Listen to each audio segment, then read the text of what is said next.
dice Jesús: mas todo esto os harán por causa de mi nombre, porque no conocen al que me ha enviado. Si yo no hubiera venido ni les hubiera hablado, no tendrían pecado, pero ahora no tienen excusa por su pecado. El que me aborrece a mí, también a mi Padre aborrece. Si yo no hubiese hecho entre ellos obras que ningún otro ha hecho, no tendrían pecado, pero ahora han visto y han aborrecido a mí y a mi Padre.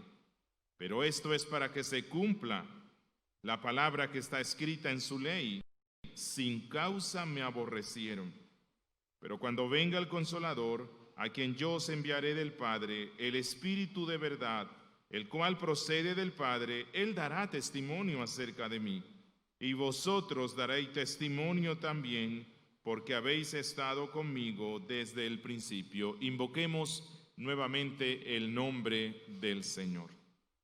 Bendito Dios, Padre nuestro, Rey de la gloria, tu pueblo reunido aquí invoca el nombre de tu Hijo amado, nombre a través del cual tú has prometido abrir las puertas de los cielos, nombre a través del cual tú, Señor, permites que nuestra voz, que nuestro ruego, que nuestras acciones de gracias lleguen a tu trono de misericordia, a tu trono de gracia. Nombre a través del cual tú purificas nuestra adoración y la haces acepta delante de ti. Oh bendito Dios, gracias por este día santo que nos das hoy y por esta oportunidad de adorarte, cantando himnos para tu gloria, leyendo tu palabra, orando a ti, guardando la comunión de los santos, hoy participando de un sacramento y especialmente escuchando con atención, con corazones obedientes y dispuestos tu palabra. Padre, yo te ruego que hables hoy a cada uno de los que estamos aquí. Que tu Espíritu Santo impregne esta palabra de vida en nuestras vidas y nos lleves a ser más como Cristo. Que aquellos que están muertos en sus delitos y pecados, esta palabra sea acompañada por el poder vivificador del Espíritu y reciban la nueva vida que es en ti, oh Jesús. Padre, gracias porque tú escuchas el ruego de tu pueblo, porque lo hacemos por medio de los méritos y el nombre de tu Hijo amado, Jesucristo. Amén. Bien, nos encontramos estudiando el final discurso de Cristo previo a la muerte en cruz. Discurso que ya hemos estado viendo desde el capítulo 14, en el cual Jesús le está dando consuelo a los discípulos, buscando fortalecerles para que puedan enfrentar con plena confianza la furia del diablo y la furia de los enemigos del reino, la cual se va a desatar no solamente en contra de Cristo, sino en contra de los que creen en Cristo.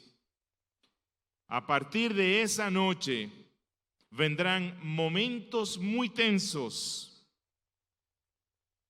Los discípulos huirán despavoridos, tendrán miedo. El mundo que aplaudió los milagros de Cristo se volcará en contra de él y en contra de ellos.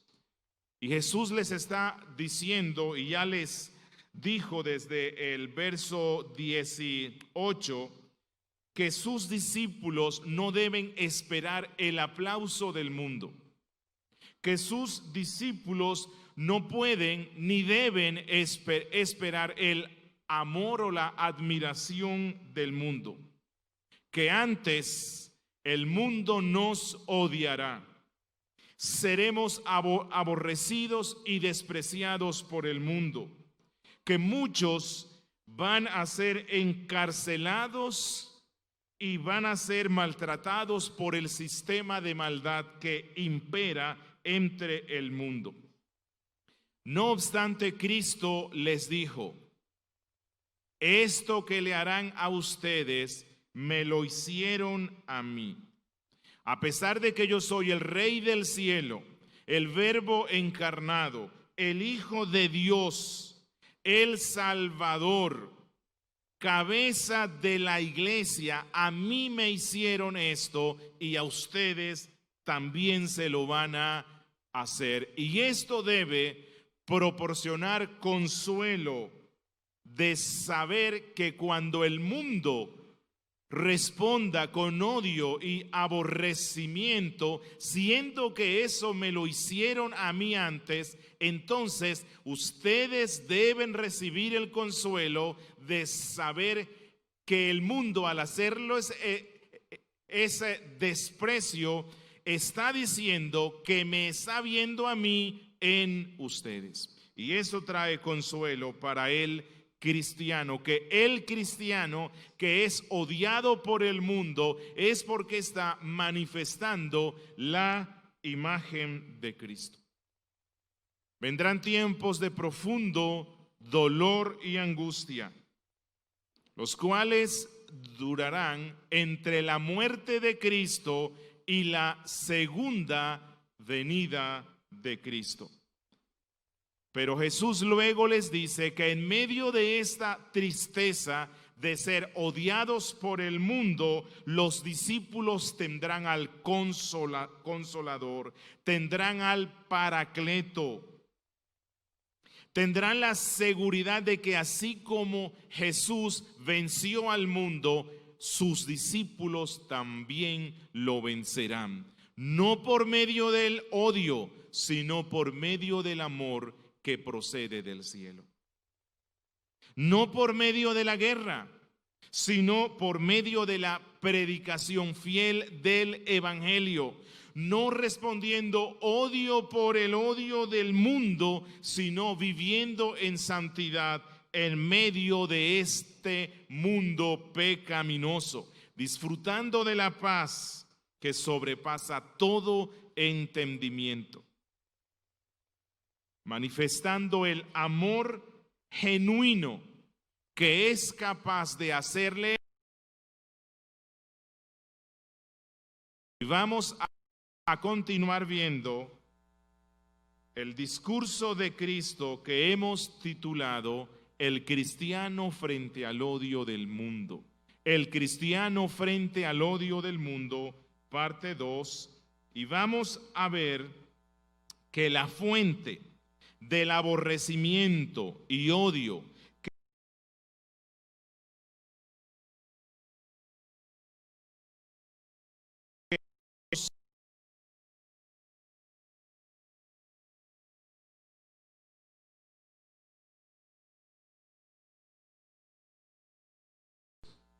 a dar testimonio de él en medio de un mundo malo. Para una comprensión de nuestro texto, vamos a dividirlo en 3 secciones. Verso 21, vamos a ver otra causa más del odio del mundo: no conocen al Padre. Verso 22 al 25, el inexcusable odio del mundo: sin causa me aborrecieron. Y versos 26 al 27, el testimonio cristiano frente al odio del mundo. Empecemos con nuestro primer aspecto. Otra causa del odio del mundo: no conocen al Padre. Digo otra porque ya vimos una más. Vimos en Juan 15, en el verso 19, si fuerais del mundo, el mundo amaría lo suyo, pero porque no sois del mundo, antes yo os elegí del mundo, por eso el mundo os aborrece. Jesús dice que el mundo experimenta aborrecimiento hacia el cristiano porque nosotros ya no pertenecemos a este sistema de maldad. 2, porque hemos sido elegidos por Cristo para salir fuera de este mundo. Y en el verso 21, Jesús nos da otra razón más, porque no conocen al Padre. Dice, mas todo esto os harán por causa de mi nombre, porque no conocen al que me ha enviado. Es decir, la mala actitud, el aborrecimiento, la persecución, odio en contra de los cristianos se debe esencialmente a que el sistema mundano siempre ha odiado a Dios. El sistema mundano siempre ha aborrecido la santidad. No les gusta el evangelio, desprecian al Salvador. No sé si recuerdan que yo les dije en la predicación pasada que el mundo amará todo lo mundano que vea en ti. Y el mundo odiará toda santidad que pueda ver en ti. Y toda santidad que el mundo pueda ver en ti es porque ellos están viendo a Dios. Y siendo que el mundo odia a Dios, entonces odia todo lo de Dios que él pueda ver en ti. El mundo rechazó al Salvador. El mundo rechazó a aquel que es la imagen del Dios invisible, y lo mismo hará con todo aquel que crea en él y lo manifieste a él. Dice Jesús, mas esto os harán por causa de mi nombre. Recordemos que en la Biblia el nombre representa lo que la persona es. Jesús lo que está diciendo es, el mundo los odiará por mi causa. Y esto puede verse ejemplificado en Hechos capítulo 4, versículo 18. Allí encontramos que los líderes religiosos de Israel meten a la cárcel a Pedro y a Juan debido a ¿qué? A la predicación que hacían en el nombre de Cristo, es decir, en la persona de Cristo. Dice Lucas, y llamándolos, les intimaron que en ninguna manera hablasen ni enseñasen en el nombre de Jesús. El nombre de Cristo siempre ha sido odioso, incluso para el mundo incrédulo religioso. Y dice él, porque no conocen al que me ha enviado. Esta es la causa del odio contra Dios, contra Cristo y contra su pueblo. Y esta es una grave acusación que Jesús está haciendo contra el pueblo de Israel y lo sigue haciendo aún hoy. La nación judía creía que por ser descendientes de Abraham, que por haber recibido la revelación del antiguo pacto, ellos conocían a Dios, eran dueños de la verdad y eran dueños de Dios. Pero Jesús les dice, la realidad es que esto no es así. Ustedes tuvieron privilegios espirituales muy grandes, pero nunca conocieron realmente a Dios. Y por eso tampoco conocen al enviado del Padre, al Mesías, que las escrituras que ustedes tienen habían anunciado. Este pueblo, a la luz de la revelación que trae Cristo, estaba bajo una ceguera judicial nacional. Dios mismo les había mandado esa ceguera a causa de que este pueblo voluntariamente quiso no ver lo que Dios les estaba mostrando. La nación vivió por mucho tiempo en maldad. Ellos se deleitaron por mucho tiempo en andar en rebeldía contra la palabra de Dios. Y el resultado fue que un espíritu de error y ceguera los invadió plenamente. Y eso era parte del juicio de Dios. Y eso mismo ha pasado durante toda la historia y sigue pasando hoy con muchas naciones, con muchos pueblos que llegan a un punto tal de rebeldía contra Dios que Pablo dice que Dios les envía un poder engañoso para que crean la mentira a fin de que sean condenados todos los que no creyeron a la verdad, sino que se complacieron en la injusticia. Segunda a Tesalonicenses, capítulo 2, versos 11 al 12. Pero ¿por qué tanto odio contra Dios? ¿Por qué tanto odio contra Cristo? Esto nos lleva a nuestro punto 2, el inexcusable odio del mundo. Sin causa me aborrecieron. Verso 22. Si yo no hubiera venido ni les hubiera hablado, no tendrían pecado, pero ahora no tienen excusa por su pecado. Lo que Cristo está diciendo aquí es: yo vine a los judíos, yo me manifesté a ellos. En mí se cumplieron las profecías que este pueblo conocía. Nací en el lugar correcto, Belén, de la madre correcta, de una virgen, de la línea correcta del linaje del rey David, anunciado por los ángeles, testificado por el más grande profeta que ha pisado esta tierra, Juan el Bautista. Pero por sobre todo, este pueblo estuvo expuesto a la sabiduría infinita y celestial del Hijo de Dios. Este pueblo oyó las palabras directas de la boca de Cristo y ellos mismos testificaron que jamás nadie había hablado como él. Este pueblo fue confrontado por la palabra viva y encarnada de Dios, mas no quisieron creer.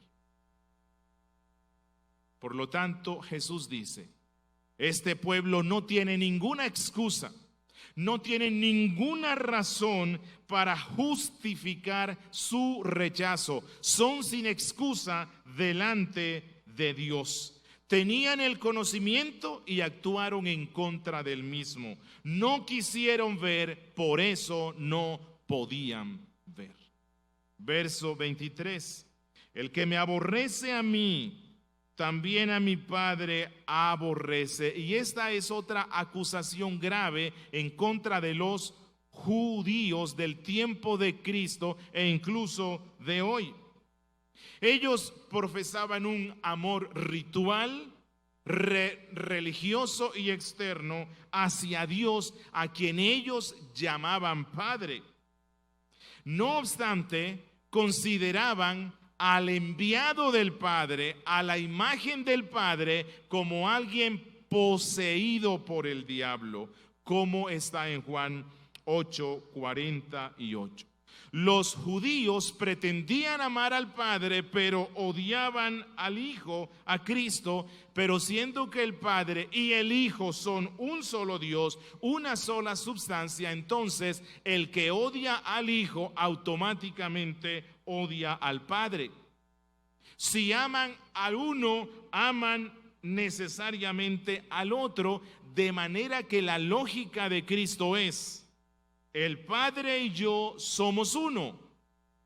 Lo que me hacen a mí, se lo hacen al Padre. Ustedes me odian a mí, por lo tanto, ustedes también odian al Padre, aunque con sus labios digan que lo aman. Pero esto no solo caracterizó al pueblo de Israel en el siglo I. Actualmente el mundo sigue haciendo lo mismo. Actualmente la religión falsa sigue haciendo lo mismo. Dicen creer en Dios, pero rechazan a Cristo. Y de acuerdo a la lógica bíblica, si rechazan a Cristo, rechazan a Dios, aunque con su razonamiento digan lo contrario. Lo mismo pasa con la cristiandad de nuestro tiempo. Los que rechazan la divinidad de Cristo rechazan a Dios. Los que rechazan el nacimiento virginal de Cristo rechazan a Dios. Los que rechazan la muerte sustitutiva de Cristo rechazan a Dios. Los que rechazan la resurrección de Cristo rechazan a Dios, quien fue el que diseñó ese plan perfecto de salvación. Verso 24. Si yo no hubiese hecho entre ellos obras que ningún otro ha hecho, no tendrían pecado, pero ahora han visto y han aborrecido a mí y al Padre. Y esta es una doble acusación. Esto es un doble juicio. Ustedes no solo oyeron mi palabra, ustedes no solo oyeron la doctrina celestial del verbo que viene del cielo, sino que ustedes vieron los milagros que a la luz del Antiguo Testamento prueban que yo realmente soy el Mesías. Por lo tanto, el odio, el aborrecimiento que los judíos tenían hacia Cristo era inexcusable. Ellos vieron el cumplimiento de las profecías, las cuales anunciaron la manifestación del poder de Dios por medio de su enviado. Lo vieron haciendo milagros, pero decidieron no creer en él. Y esto nos muestra que uno de los pecados más grandes que el ser humano pueda cometer contra Dios es desconocer o rechazar la manifestación del poder de Él y la claridad de su palabra. La luz que el hombre recibe sobre asuntos espirituales, si les lleva al arrepentimiento, si les lleva a la fe sincera, será causa de una gran bendición, pero si no, será causa de la más cruel condenación. Hay muchas personas que le piden y suplican a Dios que les haga un milagro. Hay personas que están enfermas, con enfermedades catastróficas, y vienen a la iglesia para que la iglesia ruegue por la salud de su cuerpo. Pero yo quiero decirles, si esa sanación especial que Dios da a tu cuerpo en respuesta a la oración de su pueblo, ya sea milagrosamente o por medio de la medicina, no te conduce a ver la gloria de Cristo, a creer en Él y a entregarte completamente a Él desde ahora y para siempre, ese milagro de tu cuerpo será una doble razón para mayor condenación tuya en el infierno. Verso 25. Pero esto es para que se cumpla la palabra que está escrita en su ley: sin causa me aborrecieron. Es decir, aunque el ser humano es responsable delante de Dios de su odio hacia Cristo, Dios usa ese odio del mundo para el bien de su pueblo, para el cumplimiento de sus planes. El odio de los judíos hacia Jesús produjo la crucifixión de Cristo. El odio de este pueblo hacia Cristo produjo la muerte del Cristo, lo cual se convirtió en la salvación para su pueblo.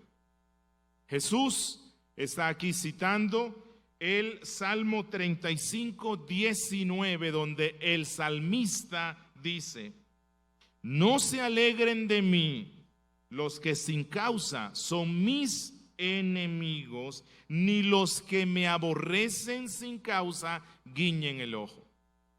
Y el Salmo 69, 4 que nos dice: se han aumentado más que los cabellos de mi cabeza los que me aborrecieron sin causa. El salmista lo que está diciendo es: yo no entiendo por qué a los que le hice bien ahora me están haciendo mal. ¿Por qué a todos los que le hice bien ahora son mis enemigos? El sufrimiento de ellos fue el mío. Los pesares de ellos fueron mis pesares. Los traté como hermanos, dice el Salmo 35, verso 13, pero a pesar de que los traté como hermanos, me han devuelto mal por bien. Los enemigos entonces son aquellos que prefieren olvidar los favores pasados y que luego no soportan el celo ardiente por la causa de Dios, que luego no soportan el celo por la santidad, que luego no soportan el celo que las personas tienen por una vida piadosa. Por eso Jesús y el salmista dicen: me aborrecieron sin causa. Jesús solo hizo el bien a ese pueblo. Les habló palabras de gracia, les habló de la salvación de Dios, obró milagros a favor de este pueblo, pero ellos respondieron con odio. Y usted no esté pensando, amigo y hermano: oh, qué judíos tan malos. Esa es la naturaleza humana, la suya y la mía. El mismo apóstol Pablo tuvo que soportar esto no solo de los incrédulos, sino de las mismas iglesias que con gran sacrificio había fundado por la gracia de Dios. Esa es la razón por la cual en 2 Corintios 12:15 él escribe esto: y yo con el mayor placer gastaré lo mío, y aún yo mismo me gastaré del todo por amor de vuestras almas. Y escuchen lo que él dice: aunque amándoos más, sea amado menos de parte de ustedes. Y esto nos lleva a nuestro final aspecto de esta predicación, es decir, ¿cómo vamos a responder nosotros frente al odio inexcusable del mundo? ¿Cómo vamos a responder los cristianos frente al aborrecimiento del incrédulo, el cual desafía a Dios, el cual desafía a Cristo, el cual persigue a la iglesia? Y Cristo nos da la respuesta entre el verso 26 y 27, dando testimonio de él a todos ellos, así como el Espíritu Santo lo hace. Y este es nuestro tercer aspecto, el testimonio cristiano frente al odio del mundo. Dice los versos 26 al 27, pero cuando venga el Consolador, a quien yo os enviaré del Padre, el Espíritu de verdad, el cual procede del Padre, él dará testimonio acerca de mí, y vosotros daréis testimonio también, porque habéis estado conmigo desde el principio. Jesús enseñó esto con su propia vida, y él espera que sus discípulos ahora hagan lo mismo. Frente al odio del mundo, nosotros responderemos dando testimonio de la gracia salvadora de Cristo. No vamos a responder con odio, como dije antes. No vamos a responder con guerras. No nos vamos a defender con violencia.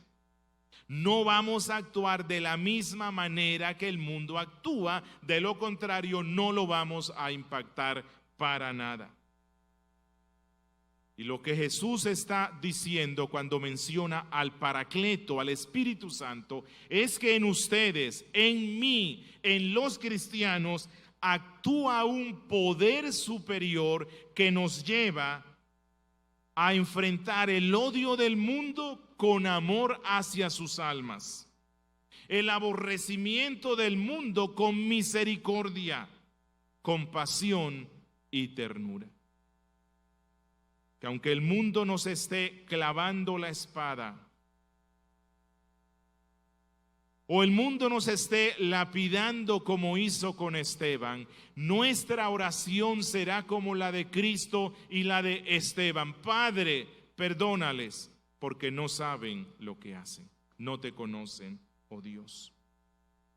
Esa es la razón por la cual Cristo aquí nuevamente les recuerda el consuelo que Él ya les ofreció en Juan 14, el ayudador, el paracleto, el Espíritu Santo, dice Él, a quien yo os enviaré del Padre.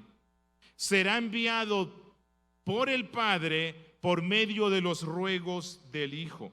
Esa es la razón por la cual la iglesia cristiana confiesa que el Espíritu Santo procede tanto del Padre como del Hijo. Lo envía el Padre por medio de los ruegos del Hijo. Y una vez más, Juan nos presenta la preciosa doctrina de la Santísima Trinidad, en la cual todo aquel que desea ser salvo debe creer. Jesús dice, os enviaré al Consolador. ¿Cuándo? Dentro de pocos días. Luego de su muerte, Jesús, cuando sube al cielo y recibe la corona del Padre y es recibido como ese rey victorioso que derrotó el pecado, al diablo y a la muerte, Él recibe un regalo que el Padre le había prometido en el pacto eterno de redención, y el regalo que Cristo recibe del Padre es el Espíritu Santo. Y luego Cristo en el día de Pentecostés comparte ese regalo enviándolo a su iglesia en la tierra. El Espíritu Santo vino con un fin.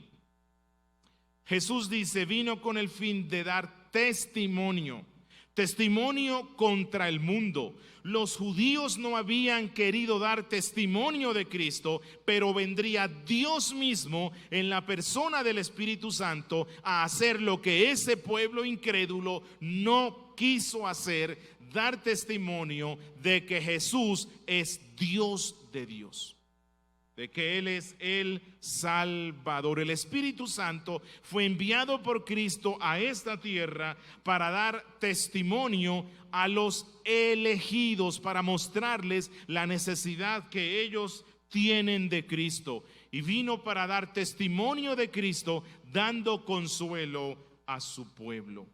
Dice Cristo, Él dará testimonio acerca de mí. Es decir, siempre que un verdadero siervo de Dios da testimonio contra el mundo, esa es la obra del Espíritu Santo. Siempre que un simple creyente con su palabra, con su testimonio, con su ejemplo, atrae a otros hacia Cristo, esta es la obra del Espíritu Santo dando testimonio. Ese Espíritu siempre da testimonio con relación a la palabra de Cristo. Siempre da testimonio por medio de su pueblo cuando anuncia su palabra. Él está contigo y Él está dando testimonio a pesar de lo torpe que seas. Y una vez más, Juana aquí nos muestra la personalidad del Espíritu Santo. ¿Dónde se puede ver la personalidad del Espíritu Santo? En el hecho de que Él da testimonio. Él testifica de Cristo.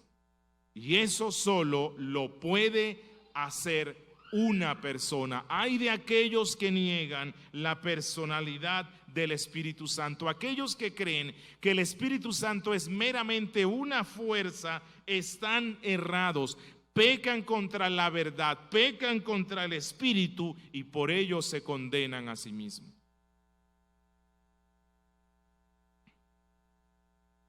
Jesús está hablando inicialmente a los 11.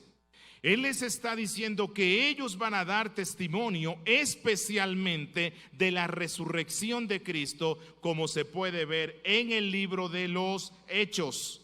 Los apóstoles daban testimonio por todas partes de que este Cristo, enviado del Padre, aunque fue crucificado y fue sepultado, resucitó de entre los muertos, siendo así autorizado por el Padre para dar salvación a todos los que creen en Él. Pero esa responsabilidad de dar testimonio no era solamente de los 11, es una responsabilidad de todos los hijos de Dios.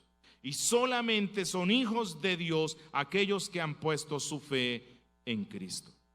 Deseo terminar con unas breves aplicaciones. En primera instancia, hermanos y amigos, tengamos presente que a la luz de esta predicación de Cristo, los privilegios religiosos o los privilegios espirituales conllevan un inmenso peligro. Sí, un inmenso peligro. ¿Por qué? Porque si esos privilegios no nos ayudan a alcanzar el cielo, no harán más que hundirnos profundamente en las llamas del infierno. Las responsabilidades y privilegios espirituales que ustedes tienen incrementan vuestra responsabilidad. Jesús dijo en Lucas 12:48, al que mucho se le haya confiado, más se le pedirá. Jesús dijo que el pueblo de Israel no tendría excusa delante del juez de toda la tierra por no creer en el Evangelio, pues ellos escucharon directamente el mensaje celestial de los labios de Cristo y vieron sus milagros.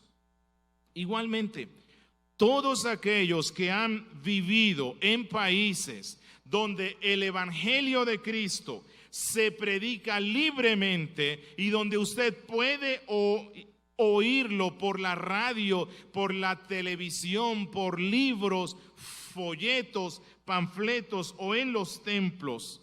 Todos aquellos que han asistido a iglesias cristianas y que han escuchado la predicación fiel de la palabra serán juzgados de acuerdo a ese conocimiento, si no procedieron a la fe, si no procedieron al arrepentimiento. Hermanos, amigos, uno de los pecados más grandes es tener conocimiento y no actuar de acuerdo al mismo. Tener conocimiento y actuar opuestamente al mismo.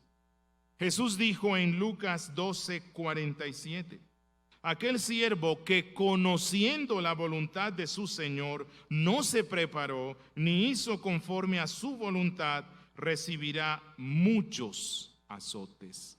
Es decir, ver la luz y no usarla, poseer conocimientos y no aprovecharlos, poder decir sé, pero no creer y no actuar de acuerdo a eso que sé, nos dejará a la izquierda de Cristo, en lo más alejado de Él, en el día del juicio, reos del infierno.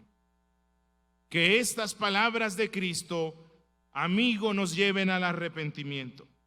Hermano, que nos lleven a buscar más de la gracia de Él, para que vivamos conforme vamos conociendo el Evangelio. Apreciados hijos de Dios, una de las aplicaciones más contundentes que se pueden hacer de este texto se relaciona con el testimonio. El hecho de ser odiados por el mundo es una maravillosa oportunidad para dar testimonio de Cristo. Entre más oscuro sea, la luz brilla más. Se puede ver más. Cuando todo está oscuro y hay una luz, todos pueden decir, allá hay una luz. La oscuridad del mundo es una oportunidad para que nosotros mostremos la luz de Cristo. Ellos nos hablarán ásperamente, nosotros les responderemos con palabras de amor. Ellos nos golpearán en una mejilla y nosotros literalmente le pondremos la otra. Ellos se burlarán de nosotros a causa de nuestra fe y nosotros responderemos con respeto y cortesía. Ellos nos harán males, nosotros les haremos bienes. Y esta actitud abrirá la puerta para que ellos escuchen la predicación del Evangelio, para que seamos testigos de Cristo y anunciemos la verdad del Evangelio. Si respondemos con odio al odio del mundo, no escucharán ni una sola palabra de nuestros labios sobre Cristo. Si respondemos con amor, estarán dispuestos a oírnos.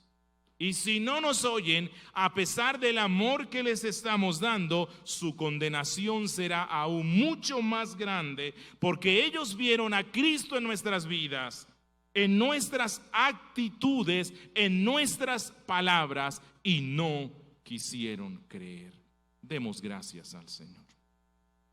Bendito Dios, Padre nuestro que estás en los cielos, te damos gracias por esta predicación de tu evangelio. Pareciera que no hubiese una buena nueva, pero sí la hay.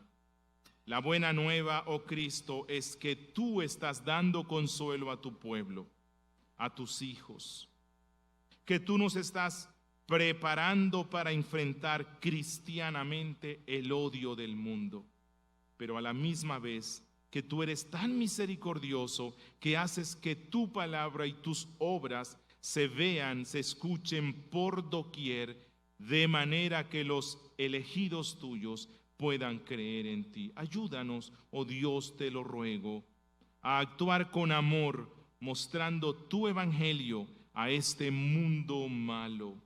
Ayúdanos, Dios, a dar testimonio de Cristo, a trabajar al lado del Espíritu Santo, testificando de Él, aunque este testimonio será también en contra del mundo incrédulo que nunca quiso creer. Por eso te ruego, oh Dios, que salves a los amigos que han escuchado esta predicación, muéstrales la condición terrible en la que están y tráelos a los pies de Cristo. Te lo rogamos, oh Padre, en el nombre de Jesús. Amén.